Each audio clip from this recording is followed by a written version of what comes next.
ട്ടെ വളരെ പ്രാർത്ഥനയോടുകൂടെ നമുക്കിന്ന് പകൽക്കാലം ദൈവത്തിൻ്റെ സന്നിധിയിലായിരിക്കാം. സ്വർഗത്തിലെ അപ്പച്ചൻ ഇന്ന് പകൽക്കാലം നമ്മളോട് ഇടപെടേണ്ടതിന്, ദൈവാത്മാവ് നമ്മളോട് സംസാരിക്കേണ്ടതിന് നമുക്ക് ദൈവകരങ്ങളിൽ താണിരിക്കാം, പ്രാർത്ഥനയോടുകൂടെ ആയിരിക്കാം. യോഹന്നാന്റെ സുവിശേഷം 11-ാം അധ്യായത്തിന് ആധാരമായിട്ടാണ് ഇന്ന് പകൽക്കാലം ചിന്തിക്കുവാനായിട്ട് താല്പര്യപ്പെടുന്നത്. യോഹന്നാന്റെ സുവിശേഷം 11-ാം അധ്യായം നമുക്ക് ഏവർക്കും സുപരിചിതമായ ദൈവത്തിൻ്റെ തിരുവചന ഭാഗമാണ്. നമുക്കതിനകത്ത് പറഞ്ഞിരിക്കുന്നതായ വ്യക്തികളെ, ലാസറിനെ, മാർത്തയെ, മറിയയെ ഒക്കെ ക്രിസ്തീയ ഗോളത്തിൽ അറിയാത്തവരായി ആരും തന്നെയില്ല. മാത്രമല്ല 11-ാം അധ്യായത്തിൽ ലാസറിൻ്റെ ഉയർപ്പിനെ സവിസ്തരം വിവരിച്ചിരിക്കുന്നതായ ഒരധ്യായമാണ് 11-ാമത്തെ അധ്യായം യോഹന്നാന്റെ സുവിശേഷം. അതിൻ്റെ അവസാന ഭാഗത്തേക്ക് കടന്നു വരുമ്പോൾ കർത്താവ് ചെയ്തതായ അത്ഭുതം നിമിത്തമായി അവന് വിരോധമായി മഹാപുരോഹിതന്മാരും പരീശന്മാരും അവന് വിരോധമായിട്ട് എഴുന്നേൽക്കുന്നതാ നാം കാണുന്നു. 11-ാം അധ്യായം അതിൻ്റെ അവസാന ഭാഗത്ത് ദൈവത്തിൻ്റെ കൃപയിൽ ആശ്രയിച്ചുകൊണ്ട് ഇന്ന് പകൽക്കാലം ഏവർക്കും സുപരിചിതമായ യോഹന്നാന്റെ സുവിശേഷം 11-ാം അധ്യായത്തിന് ആധാരമായി 3 വിധത്തിൽ വ്യത്യസ്തനായിരിക്കുന്ന ക്രിസ്തുവിനെ പരിചയപ്പെടുത്തുവാനാണ് അടിയൻ താല്പര്യപ്പെടുന്നത്. അതായത് യേശു ക്രിസ്തുവിനെ 3 വ്യത്യസ്തമായ നിലകളിൽ യോഹന്നാന്റെ സുവിശേഷം 11-ാം അധ്യായം നമ്മളെ പരിചയപ്പെടുത്തുന്നു. ഇന്ന് പകൽക്കാലം നാം ഒരുമിച്ച് ചിന്തിക്കുവാൻ പോകുന്നതും അതാണ്. വ്യത്യസ്തനായിരിക്കുന്നതായ ക്രിസ്തുവിനെ ഇന്ന് പകൽക്കാലം ഈ അധ്യായത്തിൽ നിന്ന് നാം മനസ്സിലാക്കുവാനായിട്ട് ശ്രമിക്കുകയാണ്. ഒന്നാമതായിട്ട് ഈ അധ്യായം ക്രിസ്തുവിനെ പരിചയപ്പെടുത്തുന്നത് അവൻ വിസ്മയിപ്പിക്കുന്നതായ ഒരു പ്രഭാഷകനായിട്ടാണ്. യോഹന്നാന്റെ സുവിശേഷം 11-ാം അധ്യായം ക്രിസ്തുവിനെ നമ്മെ പരിചയപ്പെടുത്തുന്നത്. വായിക്കാം. യോഹന്നാന്റെ സുവിശേഷം 11-ാം അധ്യായം അതിൻ്റെ 13-ാമത്തെ വാക്യവും അതിൻ്റെ 23-ാമത്തെ വാക്യവും ഒരാൾക്ക് വായിക്കാം. യേശു അവന്റെ മരണത്തെക്കുറിച്ച് ആയിരുന്നു പറഞ്ഞത്. ഉറക്കം എന്ന നിദ്രയെക്കുറിച്ച് പറഞ്ഞു എന്ന് അവർക്ക് തോന്നി. ഇനിയും അതിൻ്റെ 23-ാമത്തെ വാക്യം. യേശു അവളോട് നിന്റെ സഹോദരൻ ഉയർത്ത് എഴുന്നേൽക്കും എന്ന് അവനോട് പറഞ്ഞു. ഈ 2 വാക്യങ്ങളുടെ പശ്ചാത്തലം നമുക്ക് ഏവർക്കും അറിയാവുന്നതാണ്. ഒന്ന്, യേശു ലാസറിൻ്റെ മരണത്തെ പറ്റി പറഞ്ഞ ഒരഭിപ്രായമാണ് 13-ാമത്തെ വാക്യം. യേശു പറഞ്ഞത് അവൻ്റെ മരണത്തെക്കുറിച്ച് ആയിരുന്നു, അല്ലാതെ അവൻ്റെ ഉറക്കത്തെക്കുറിച്ച് ആയിരുന്നില്ല. കർത്താവായ യേശു ക്രിസ്തുവിൻ്റെ ചരിത്രവും നാം പഠിക്കുമ്പോൾ അവൻ ഏവരെയും വിസ്മയിപ്പിക്കുന്ന ഒരു പ്രഭാഷകനായിരുന്നു എന്ന് നമുക്ക് കാണുവാനായിട്ട് കഴിയും. ഉത്തമ ഉദാഹരണമാണ് മത്തായിയുടെ സുവിശേഷം 5-ാം അധ്യായത്തിൽ നാം കാണുന്ന യേശു ക്രിസ്തുവിൻ്റെ ഗിരിപ്രഭാഷണം. ലോകത്തിൽ ഒരു ചരിത്രകാരനും ഒരു ചരിത്ര പുരുഷനും ലോകത്തിൽ ജനിച്ചവരിൽ ആരും തന്നെ ഇതുപോലെ ഉത്തമമായ രീതിയിൽ പ്രഭാഷണം നടത്തിയതായിട്ട് നമുക്ക് കാണുവാനായിട്ട് കഴിയുന്നില്ല. എന്തുകൊണ്ടും യേശു ക്രിസ്തുവിൻ്റെ പ്രഭാഷണങ്ങളെ എടുത്തു നാം പഠിക്കുമ്പോൾ അത് ലോക ചരിത്രത്തിന് തന്നെ മാറ്റം വരുത്തിയതും അവൻ ലോകത്തിൻ്റെ മുമ്പിൽ വെച്ച പ്രഭാഷണ വിഷയങ്ങളെല്ലാം തന്നെ യേശു ക്രിസ്തു ഒരു വിസ്മയിപ്പിക്കുന്ന പ്രഭാഷകനായിരുന്നു എന്ന് നമുക്ക് കാണുവാനായിട്ട് കഴിയും. ഇവിടെ ലാസറിൻ്റെ മരണത്തെപ്പറ്റി യേശു പറയുന്നത് ഇപ്രകാരമാണ്. ആ 13-ാമത്തെ വാക്യം 12-ാമത്തെ വാക്യത്തിൽ നാം കാണുന്നത്, ശിഷ്യന്മാർ അവനോട് കർത്താവേ, അവൻ നിദ്ര കൊള്ളുന്നു എങ്കിൽ അവന് സൗഖ്യം വരുമെന്ന് പറഞ്ഞു.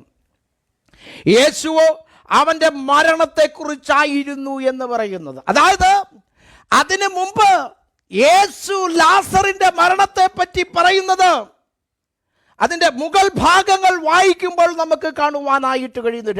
ലാസർ നിദ്ര കൊള്ളുന്നു എന്നാണ് രേഖപ്പെടുത്തിയിരിക്കുന്നത്. മരണത്തെ താൻ സംബോധന ചെയ്യുന്നത് നിദ്രയെന്നുമാണ്. നോക്കൂ, യേശു ക്രിസ്തു എന്ന് പറയുന്ന വിസ്മയിക്കുന്ന പ്രഭാഷകൻ തൻ്റെ ശിഷ്യന്മാരോട് പറയുകയാണ് ലാസർ നിദ്ര കൊള്ളുന്നു എന്നുള്ളതാണ്. എപ്പോഴും ഒരു പ്രഭാഷകൻ വേറിട്ട് നിൽക്കുന്നത് അവൻ എടുക്കുന്നതായ പ്രസംഗ വിഷയങ്ങളുടെ അടിസ്ഥാനത്തിലാണ്. ഒന്ന്, അവൻ്റെ പ്രസംഗ വിഷയങ്ങളുടെ അടിസ്ഥാനത്തിൽ. രണ്ട്, അവൻ ഉപയോഗിക്കുന്ന ലാംഗ്വേജിൻ്റെ ഭാഷാശുദ്ധിയുടെ അടിസ്ഥാനത്തിൽ. ഇവിടെ യേശു ക്രിസ്തു പറയുന്നത് അവൻ്റെ മരണത്തെ പറ്റിയാണ് താൻ സംബോധന ചെയ്യുന്നത്. യേശു ക്രിസ്തുവിൻ്റെ ജീവിതം നാം പഠിക്കുമ്പോൾ അവൻ നല്ലൊരു പ്രഭാഷകനായിരുന്നു എന്ന്, അല്ലെങ്കിൽ അവൻ വിസ്മയിപ്പിക്കുന്ന ഒരു പ്രഭാഷകനായിരുന്നു എന്ന് അവൻ്റെ 12ാമത്തെ വയസ്സിൽ താൻ അത് തെളിയിച്ചവനാണ്. നമുക്കറിയാം, മത്തായിയുടെ സുവിശേഷം, ലൂക്കോസിന്റെ സുവിശേഷം നാം വായിക്കുമ്പോൾ 2-ാം അധ്യായം അതിൻ്റെ 46-ഉം 47-ഉം വാക്യങ്ങളൊന്ന് വായിച്ചാട്ടെ.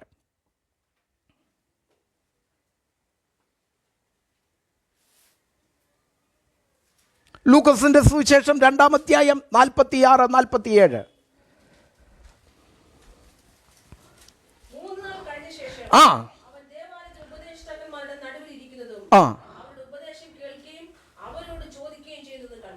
കണ്ടോ, ഇവിടെ നാം കാണുന്നത് യേശുവിൻ്റെ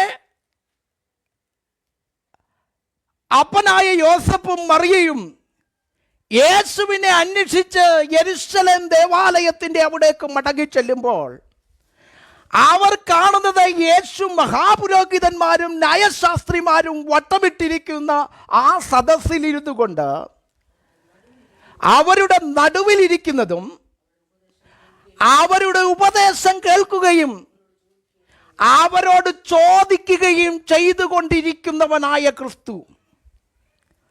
ക്രിസ്തുവിൻ്റെ നോക്കുക, പരീശന്മാരും ശാസ്ത്രിമാരും വട്ടമിട്ടിരിക്കുന്നിടത്ത് ഇതാ യേശു ക്രിസ്തു അവരുടെ മധ്യത്തിൽ ഇരുന്നു കൊണ്ട് ലൂക്കോസിന്റെ സുവിശേഷം പറയുന്നത് അവൻ എന്തു ചെയ്യുകയാണ്?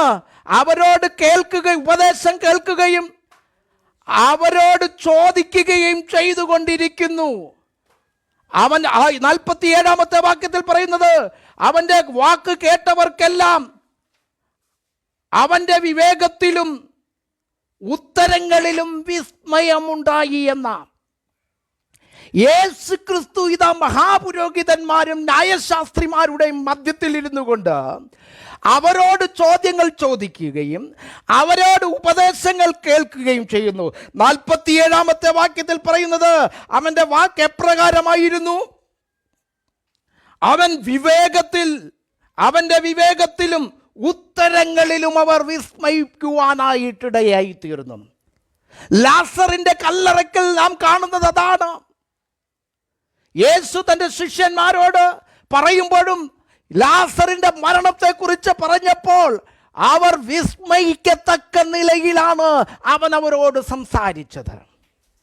യേശു ക്രിസ്തുവിൻ്റെതായ പ്രഭാഷണങ്ങൾ, യേശു ക്രിസ്തുവിൻ്റെതായ വചന ശുശ്രൂഷകൾ, യേശു ക്രിസ്തുവിൻ്റെ പരസ്യ ശുശ്രൂഷകളിൽ നാം കാണുന്നത് അവൻ പലപ്പോഴും ലോകത്തിന് പ്രസന്റ് ചെയ്തത് വിസ്മയിപ്പിക്കുന്നതായ വിഷയങ്ങളായിരുന്നു. അതുവരെ ലോക ചരിത്രത്തിൽ മരണത്തിന് അപ്പുറം ഒരു ജീവിതമുണ്ടെന്നും മരണത്തിന് ശേഷം ഒരു നിത്യതയുണ്ടെന്നും വളരെ വിസ്മയിപ്പിക്കുന്ന രീതിയിൽ തൻ്റെ ശിഷ്യന്മാർക്കും ഈ ലോകത്തോടും വിളിച്ചു പറഞ്ഞ ഒരു വിസ്മയിക്കുന്ന പ്രഭാഷകനാണ് എൻ്റെ ദൈവമായിരിക്കുന്ന ക്രിസ്തു. നമുക്കറിയാം, യേശു ക്രിസ്തുവിൻ്റെ ജീവിതം നാം പഠിക്കുമ്പോൾ ഒരിക്കൽ തൻ്റെ പരസ്യ ശുശ്രൂഷയുടെ സമയത്ത് മത്തായിയുടെ സുവിശേഷം 22-ാം അധ്യായം 21-ാമത്തെ വാക്യം വായിക്കുമ്പോൾ, ആ ഭാഗം വായിക്കുമ്പോൾ നമുക്ക് കാണുവാനായിട്ട് കഴിയുന്നു, ഒരിക്കൽ പരീശന്മാർ അവൻ്റെ അടുക്കൽ വന്ന് അവനെ പരീക്ഷിച്ചുകൊണ്ട് ചോദിച്ചു, കൈസർക്ക് കരം കൊടുക്കുന്നത് വിഹിതമോ എന്നവനെ പരീക്ഷിച്ചുകൊണ്ട് ചോദിച്ചപ്പോൾ, രൂപവും ആരുടെ രൂപമാണ് എന്ന് ചോദിക്കുവാനായിട്ടിടയായി തീർന്നു. അവർ പറയുന്നത് ഇപ്രകാരമാണ്, ആ നാണയത്തിലെ രൂപം അത് ആരെ പ്രതിനിധീകരിക്കുന്നു? അതിനുശേഷം അവൻ പറയുന്നു, കൈസർക്കുള്ളത് കൈസർക്കും ദൈവത്തിനുള്ളത് ദൈവത്തിനും കൊടുക്ക എന്ന 22-ാമത്തെ വാക്യത്തിൽ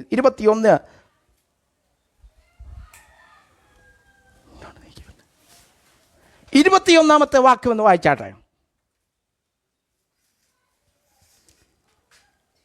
22-ന്റെ 21. മത്തായിയുടെ സുവിശേഷം 22-ാം അധ്യായം അതിൻ്റെ 21-ാമത്തെ വാക്യം. ഈ സ്വരൂപവും മേലെഴുത്തും ആരുടെ എന്നവൻ പറഞ്ഞു. ചോദിച്ചതിന് കൈസറുടേത് എന്ന് അവർ പറഞ്ഞു. എന്നാൽ കൈസർക്കുള്ളത് കൈസർക്കും ദൈവത്തിനുള്ളത് ദൈവത്തിനും കൊടുപ്പീൻ എന്ന് പറഞ്ഞു. അതാണ് കർത്താവായ യേശു ക്രിസ്തു പറഞ്ഞത്. ഈ നാണയത്തിലെ രൂപം എഴുത്ത് ആരുടേത്? ഈ സ്വരൂപവും മേലെഴുത്തും ആരുടേതെന്ന് ചോദിച്ചിട്ട് അവൻ പറയുകയാണോ, കൈസർക്കുള്ളത് കൈസർക്കും ദൈവത്തിനുള്ളത് ദൈവത്തിനും കൊടുക്ക എന്ന ശക്തമായ ദൂത് അവരോട് പറഞ്ഞവനാ ക്രിസ്തു. നോക്കണമേ, അവിടെ കർത്താവ് പറയുന്നത് ഇപ്രകാരമാണ്, ഈ കാണുന്ന നാണയത്തിലെ രൂപവും അതിലെ മേലെഴുത്തും കുഞ്ഞെ ഇത് കൈസരുടേതാ. അതുകൊണ്ട് നീ എന്ത് ചെയ്യണം? കൈസർക്കുള്ളത് കൈസർ കൊടുക്കുക. പിന്നെ നീ ചെയ്യേണ്ടത് എന്താണെന്നറിയുമോ? ദൈവത്തിനുള്ളത് ദൈവത്തിന് കൊടുക്കേണ്ടത് ആവശ്യമാണ്. അവരൊരു പക്ഷേ ആശ്ചര്യപ്പെട്ടു പോയിരിക്കാം, ഒരുപക്ഷെ അവർ വിസ്മയിച്ചു പോയിരിക്കാം. എന്താണ് ക്രിസ്തു ഈ പറയുന്നതെന്നറിയാമോ? നമുക്കറിയാം, മനുഷ്യനെ ദൈവം സൃഷ്ടിച്ചത് തൻ്റെ സാദൃശ്യത്തിലും സ്വരൂപത്തിലുമാ. കൈസർക്കുള്ളത് കൈസർക്ക് കൊടുക്കുക, ദൈവത്തിനുള്ളത് ദൈവത്തിന് കൊടുക്കുക എന്ന് പറഞ്ഞതിലൂടെ ക്രിസ്തു അർത്ഥമാക്കിയിരിക്കുന്നത്, കുഞ്ഞെ, നിന്റെ ശരീരത്തിലെ മേലെഴുത്തും നിന്റെ സ്വരൂപവും സർവശക്തനായിരിക്കുന്ന ദൈവത്തിനെ പ്രതിദാനം ചെയ്യുക. അതുകൊണ്ട് നീ കൈസർക്കുള്ളത് കൈസർക്ക് കൊടുക്കണം, നിന്നെ തന്നെ നീ ദൈവത്തിന് കൊടുക്കേണ്ടത് വളരെ ആവശ്യമാണ്.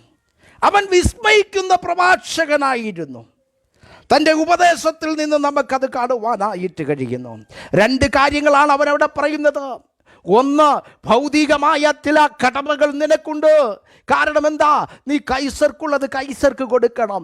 സെക്കൻഡ്, നിനക്കുള്ള കടമ എന്താണെന്നറിയാമോ? നിന്നിലുള്ളതായ സ്വരൂപവും മേലെഴുത്തും അത് വലിയവനായിരിക്കുന്ന ദൈവത്തിൻ്റെതാ. അപ്പോൾ നീ നിന്നെ തന്നെ ദൈവത്തിന് കൊടുക്കേണ്ടത് വളരെ ആവശ്യമാണ്. അടുത്തത്, യോഹന്നാന്റെ സുവിശേഷത്തിൽ കാണുന്ന ക്രിസ്തു ഏതാണെന്നറിയാമോ? ഏത് സാഹചര്യത്തിലും പ്രൈസ് ദി ഹല്ലേലൂയ,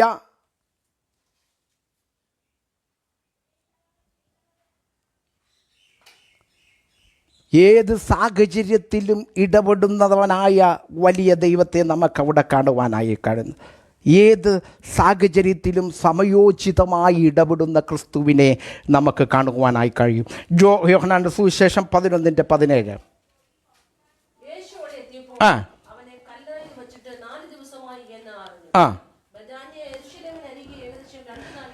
യേശു അവിടെ എത്തിയപ്പോൾ അവനെ കല്ലറയിൽ വെച്ചിട്ട് 4 ദിവസമായി എന്ന് അറിഞ്ഞു.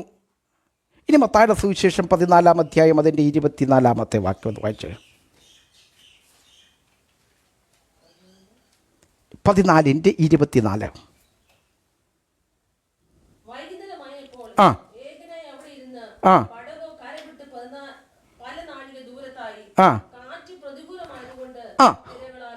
ഇതാ രണ്ട് സിറ്റുവേഷനുകളാണ് ഏത് സാഹചര്യത്തിലും സമയോചിതമായി ഇടപെടുന്നതായ ക്രിസ്തുവിനെ ഈ വാക്യത്തിൽ നമുക്ക് കാണുവാനായിട്ട് കഴിയും.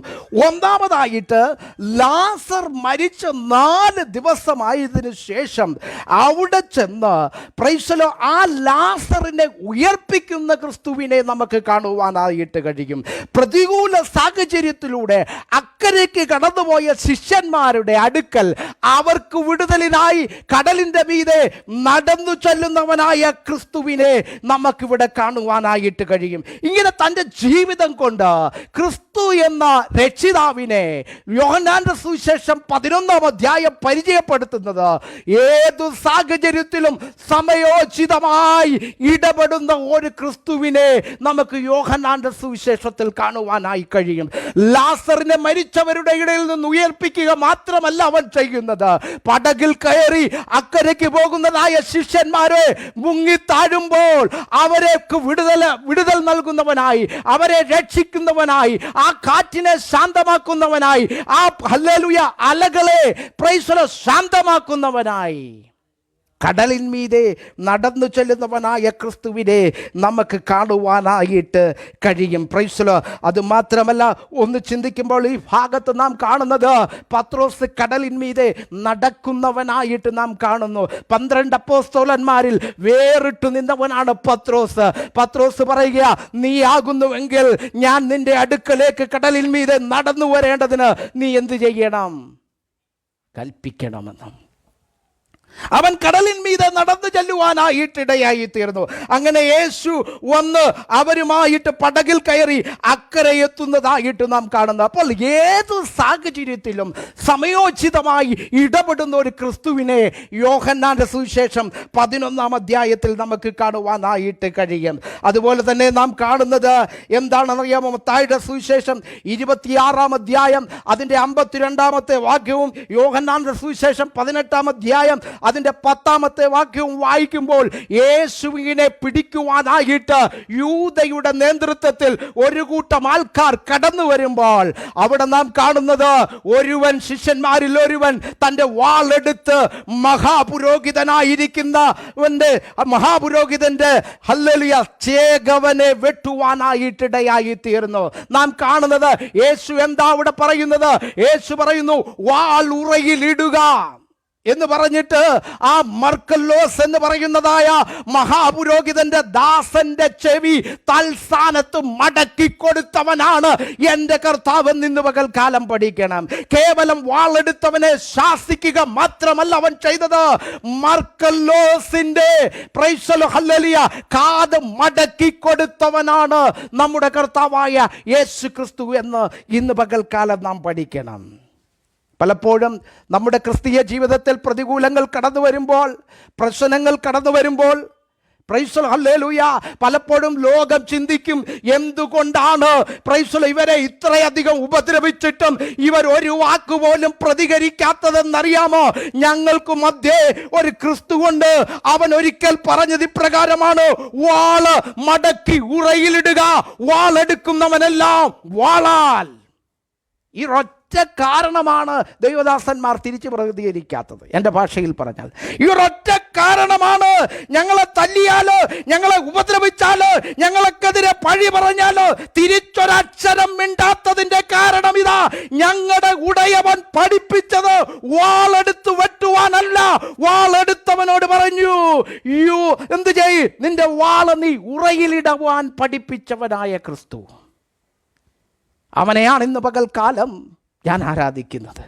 അവനെയാണ് ഇന്ന് പകൽക്കാലം നമ്മൾ സേവിക്കുന്നത്. കാരണം എന്തെന്നറിയാമോ? അവൻ വിസ്മയിപ്പിക്കുന്ന പ്രഭാഷകനാണ്. ലോക ചരിത്രത്തിൽ ഒരു ലീഡറും പറഞ്ഞിട്ടില്ല തന്നെ ഉപദ്രവിക്കുവാൻ വരുന്നവരെ, ഉപദ്രവകാരികളായി വരുന്നവർക്കെതിരെ തൻ്റെ ശിഷ്യഗണങ്ങൾ എവിടെല്ലാം പ്രതികരിച്ചിട്ടുണ്ടോ അവരെ വിലക്കിയ ചരിത്രം ഈ ലോകത്തിലെ ഒരു നേതാവിനുമില്ല. പക്ഷെ ഞാൻ പരിചയപ്പെടുത്തുന്നതായ ക്രിസ്തുവിന് ഒരു പ്രത്യേകതയുണ്ട്. നമുക്കറിയാം, പത്രോസ് വാളെടുത്ത് മഹാപുരോഹിതനെ ദാസന്റെ കാതറുത്തപ്പോൾ കേവലം പത്രോസിനെ ശാസിക്കുക മാത്രമല്ല, നഷ്ടപ്പെട്ട കാത് അവന്റെ ഹല്ലേലൂയ കാത് മടക്കി കൊടുത്തവനാണ് എൻ്റെ കർത്താവായ യേശു ക്രിസ്തുവെന്ന് ഇന്ന് പകൽക്കാലം നാം തിരിച്ചറിയുക. ഇതാണ് യേശു ക്രിസ്തുവിനെ മറ്റുള്ളവരിൽ നിന്ന് വ്യത്യസ്തനാക്കുന്നത്. ഇവിടെ പറയുന്നത് ഇപ്രകാരമാണ്: അവൻ സമയോചിതമായി ഇടപെടുന്നവനാണ്. പ്രൈസല. മൂന്നാമതൊരു പോയിന്റ് കൂടെ പറഞ്ഞിട്ട് ഞാൻ എൻ്റെ വാക്ക് ഉപസംഹരിക്കുവാനായിട്ട് ആഗ്രഹിക്കുന്നു. ഹല്ലേലൂയ. യോഹന്നാന്റെ സുവിശേഷം 11-ാം അധ്യായം 45-ഉം 46-ഉം മലയാളത്തിലൊന്ന് വായിച്ചാട്ടെ.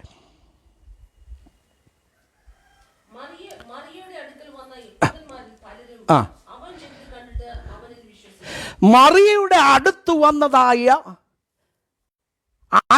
വന്നതായ യഹൂദന്മാരിൽ പലരും അവൻ ചെയ്തത് കണ്ടിട്ട് അവനിൽ വിശ്വസിച്ചു. എപ്പോഴും പ്രവർത്തിക്കുന്നവനായ, അല്ലെങ്കിൽ ഇപ്പോഴും പ്രവർത്തിക്കുന്നവനായ ഒരു ക്രിസ്തുവിനെയാണ് യോഹന്നാന്റെ സുവിശേഷത്തിൽ മൂന്നാമതായിട്ട് ഞാൻ പരിചയപ്പെടുത്തുവാനായിട്ട് ആഗ്രഹിക്കുന്നത്. എല്ലാ കാലത്തും പ്രവർത്തിക്കുന്നവനാണ് യേശു ക്രിസ്തു. കഴിഞ്ഞ കാലത്തും പ്രവർത്തിക്കുന്നവനാണ്, വർത്തമാന കാലത്തും പ്രവർത്തിക്കുന്നവനാണ്, ഭാവി കാലത്തും പ്രവർത്തിക്കുവാൻ പോകുന്നവനാണ് നസ്രയത്തുകാരനായ യേശു. ഇവിടെ ഇതാണ് യഹൂദന്മാർ എന്താണ് അവനെ പറ്റി പറയുന്നത്? അവന്റെ അടുക്കൽ വന്നതായ യഹൂദന്മാർ, മറിയയുടെ അടുക്കൽ വന്നതായ യഹൂദന്മാർ, അവർ പറയുന്നത്, അവന്റെ പ്രവൃത്തി കണ്ട് എന്ത് ചെയ്യുന്നു? അവർ ദൈവത്തെ സ്തുതിക്കുവാനായിട്ടിടയായി തീർന്നു. അവർ പലരും എന്ത് ചെയ്തു? ദൈവത്തെ മഹത്വപ്പെടുത്തുവാനായിട്ട് ഇടയായി തീർന്നു. എൻ്റെ കേൾക്കുന്ന പ്രിയ ദൈവജനമേ, അവൻ കഴിഞ്ഞ കാലത്ത് പ്രവർത്തിച്ചവനാണ്. എങ്ങനെയാണെന്നറിയാമോ? പ്രൈസലോ, തൻ്റെ സ്വർഗീയ മഹിമകളെ വെടിഞ്ഞ് ഈ താണഭൂമിയിലേക്ക് വന്ന് കാൽവരി ക്രൂശിൽ 2 കള്ളന്മാരുടെ മധ്യത്തിൽ എന്റെയും നിങ്ങളുടെയും പാപത്തിനു വേണ്ടി പ്രവർത്തിച്ചവൻ, ആ മരിച്ചവൻ, അവൻ പ്രൈസലോ ആണ് നസ്രത്തുകാരനായ യേശു. അവൻ കഴിഞ്ഞ കാലത്തെ അവൻ്റെ പ്രവൃത്തി എന്ന് പറഞ്ഞാൽ ഞാൻ പറയും, കാൽവരി ക്രൂശിൽ അവൻ പരമയാഗമായി തീർന്നതാണ്. എനിക്കും നിങ്ങൾക്കും വേണ്ടി അവൻ ചെയ്ത ഏറ്റവും വലിയ പ്രവൃത്തി എന്ന് ഞാൻ പറയും. എന്താണ്? ഹല്ലേലൂയ. അവൻ ഇപ്പോഴും പ്രവർത്തിച്ചു കൊണ്ടിരിക്കുന്നവനാണ്. എങ്ങനെ? Praise the Lord. ഹല്ലേലൂയ. അവൻ്റെ വചനം കേൾക്കുന്നവർ നിത്യരക്ഷയിലേക്ക് കടന്നു വരുവാൻ ഇടയാകുന്നു. സുവിശേഷം കേൾക്കുന്നവർ കർത്താവായ യേശു ക്രിസ്തുവിനെ കർത്താവും രക്ഷിതാവുമായി സ്വീകരിക്കുന്നു. ഇത് കാണിക്കുന്നത് എന്താണെന്നറിയാമോ? അവൻ ഇന്നും പ്രവർത്തിക്കുന്ന ദൈവമാ. ആയിരങ്ങൾക്ക് മാനസാന്തരം കൊടുത്ത് ആയിരങ്ങളെ പ്രൈസല ദൈവരാജ്യത്തിന്റെ അവകാശികളാക്കി മാറ്റുന്ന നിത്യ സത്യ സുവിശേഷം പ്രസംഗിക്കപ്പെടുമ്പോൾ എൻ്റെ കർത്താവ് ഇന്നും അവിടെ പ്രസംഗിക്കപ്പെടുകയാ, ഇന്നും അവിടെ പ്രവർത്തിക്കുകയാ എന്നുള്ള കാര്യം നാം തിരിച്ചറിയണം. ദൈവത്തിൻ്റെ വചനം പറയുന്നത് അവൻ ഇന്നും എന്നേക്കും അനന്യനായിരിക്കുന്ന ദൈവമാണ്. പ്രിയമുള്ളവരെ, ഒന്ന് ചിന്തിച്ചാട്ടെ. അവൻ കഴിഞ്ഞ കാലത്തിൽ മാത്രം പ്രവർത്തിച്ച ദൈവമല്ല. അവന് സക്കായിയെ മാത്രം വിടുവിച്ചവനല്ല. അവൻ അരവത്യക്കാരനായ യോസേപ്പിന്റെ കല്ലറയിൽ അടക്കപ്പെട്ടവനല്ല. അടക്കപ്പെട്ടുവെങ്കിലും അടക്കപ്പെട്ടിടത്തുനിന്ന് ഉയർത്തെഴുന്നേറ്റവനാണ് നസ്രത്തുകാരനായ യേശു.